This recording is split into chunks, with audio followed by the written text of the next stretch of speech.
Now, it seems as everybody has been taking the time to use Diddy's name and the fall of Diddy as kind of an open level of clickbait for their content.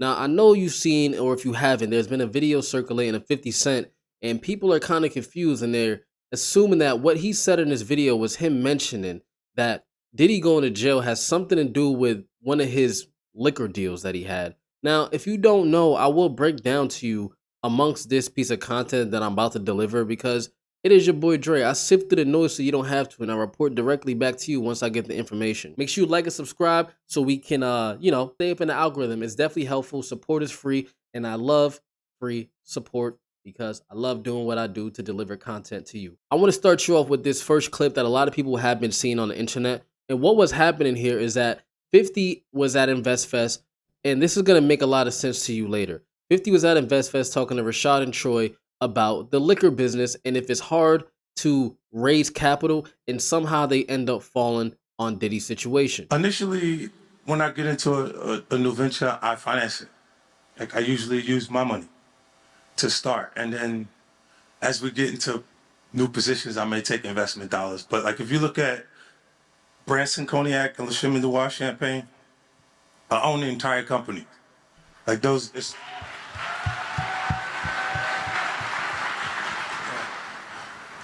that's completely black owned. Well, I want to talk about that, right? Sire Spirits. Yeah. So, all right, Sire Spirits, completely black owned, like you said, liquor company. Talk about that, because I know you had challenges before that, right? So, talk about that whole situation. Yeah, you have the experience with major corporations like me. My particular experience with Beam Suntory, it was great in the beginning. It's great for us to work for them. It is not so cool when you start to own things. You see what I'm saying? So I made a lot of money with them too. Like there's a point they did a deal that mirrored what Puffy's deal with Diageo was for Ciroc. So he didn't have ownership of that at any point, but he was getting a lot of money, like almost like $60 million a year at one point. So when you see him go to De Leon is when you see him have some issues. And it gets bad. And these people have really strong relationships. Don't think that the civil case doesn't turn into a criminal case faster because he's making them uncomfortable. That's a big part of it.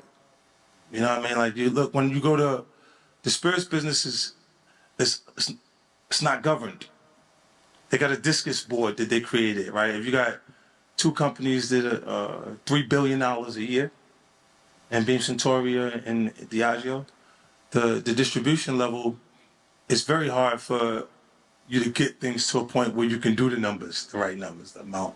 So it's kind of like they incentivize the sales force by giving them box bonuses. Now, what's happening here? I want to break you down all of this stuff, okay? The Diageo, the company, the money Diddy made, his business with Ciroc, and his business with De Leon, and the lawsuit, and how he doesn't own any of these companies anymore, and also the reason I feel that Earn Your Leisure tricked everybody into believing this was bigger than it was. But let's start with the first thing. So we have to go back all the way to 2007 in order to understand this thing correctly. In 2007 is when Diddy and Diageo did their partnership and do what we all know as Ciroc. Now, Diddy to us was the biggest Ciroc endorser ever. We even at times thought Diddy owned Ciroc, but he never owned Ciroc. What they did was sort of a brand ambassador kind of deal. And it was supposed to lead to a partnership, but what it ended up doing was making Diddy the voice of Ciroc while they kept all the ownership. So there was a scene or a clip of Diddy at InvestFest, or not at InvestFest, but at an Earn Your Leisure conference where he was talking about him never actually owning Ciroc.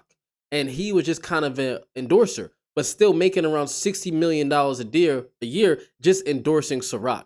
So when he says this is where it gets tricky when he goes to De Leon, I'll break that down further. But first, you got to understand that in 2007, that is when they decided to work with Diddy in order to promote Ciroc because guess what? The black community needs people like Diddy to promote the alcohol. People like Remy Martin spend $60 million a year promoting Ciroc. $60 million a year promoting Remy Martin to African American men. So we have to put all of this in context. They have to use certain people to promote their brands onto the black community. So being that Diddy never actually owned Ciroc or even had any equity in it, what 50 was mentioning about once you start to get to De Leon, this is where the issues come in. Now let's break down the issues that he was mentioning there. So now fast forward from 2007, we got to go over to 2013. This is when Diddy starts De Leon, and he has a plan to go into an ownership opportunity with Diageo, the parent company who owns a lot of the well-renowned liquors that we all know today. So consider the parent company Diageo being like LVMH. What LVMH does is all the designer brands like Louis Vuitton, Dior, etc., they're owned by a parent company called LVMH, Louis Vuitton Moet Hennessy. So they own the liquors, they own the luxury brands, but then they have the brands disguised as their own business entity, but it is owned by one big company. And it is the same thing with the liquor brand. So though the bottles have different names on them, they're all owned by a small group of people. So in 2013, when Diddy formed De Leon, the liquor that everybody has been rapping about or you've been seeing around a lot, and you start seeing less and less of Ciroc, that's because he finally took the chance to have 100% ownership but still partner with this company. Now, what ended up happening in reference to 50's mention of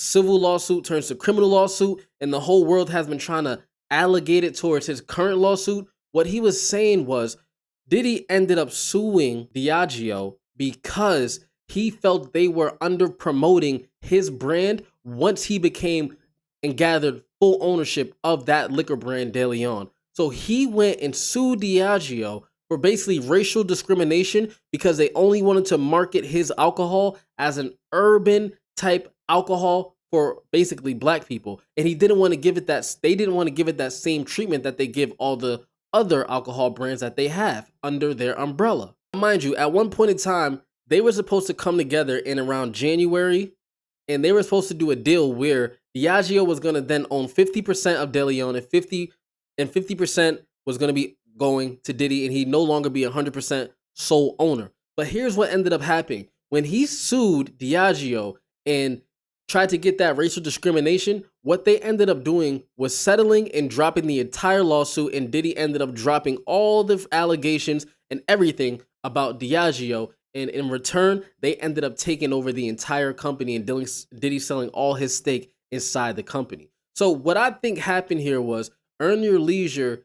Mind you, this video was recorded in August at InvestFest. They put this video out now because that little segment of him talking about Diddy. This was a 45-minute interview, and that clip of him talking about Diddy was about 30 seconds. So I always say you got to be careful what you feed into, okay? And what 50 Cent was referencing about his deal and it turning from a civil lawsuit to a criminal lawsuit was that, yes, they do have people, and the whole lawsuit was surrounded by Diddy calling them a racist organization. And what he meant by that was that they would protect their identity to avoid false allegations because they do have power. And the liquor business is not really governed, meaning there's not many people to intervene. It is kind of their own little organization, their own world, so they can kind of set the rules. And that's what he was saying there. But for some reason, everybody took this out of context, and Earn Your Leisure kind of used that clip to put it out now. They put this video out 2 days ago now when this was recorded in August,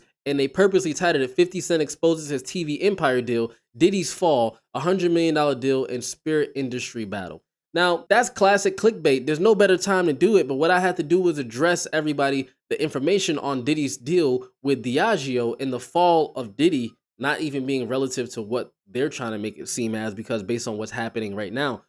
In synopsis, everything that happened with Diddy was pretty much he tried to sue the company that he made millions for. I mean, they claimed that he was making over $60 million a year just promoting Ciroc. So the problem was when you're making $60 million a year while these companies are making billions, it starts to kind of sit in your head like, we got to readjust. And that's when he decided, and I don't know if exactly that's why he decided to say, hey, now I'm gonna get my own brand. And if you guys want to partner with me, being I made you guys billions with my brand specifically, that's kind of where the discrepancy came to place, because the lack of marketing and the lack of money and I guess influence going towards the De Leon brand versus how they treated Ciroc when he was just an ambassador and not actually having any equity. But to their claim, they said that Diddy has only invested $1,000 in these liquor brands, and they've invested over $100 million, and they feel that he did not do his fair share of the deal, and they did theirs. So with that being said, rumors have speculated that he sold off that stake of De Leon back to Diageo, or gave it to Diageo for around $200 million, but there's no real confirmation. It's a lot of speculation. Some sources have said it was $200 million based on financial reports, but some people have not been able to get access to that information. But as I always say, it is your boy Dre. I sift through the noise so you don't have to. You let me know your thoughts. It's your boy Dre. I'm gone. Peace. Make sure you like and subscribe so we can stay up in the algorithm. It's definitely helpful. Support is free, and I love free support because I love doing what I do to deliver content to you. I'm gone. Peace.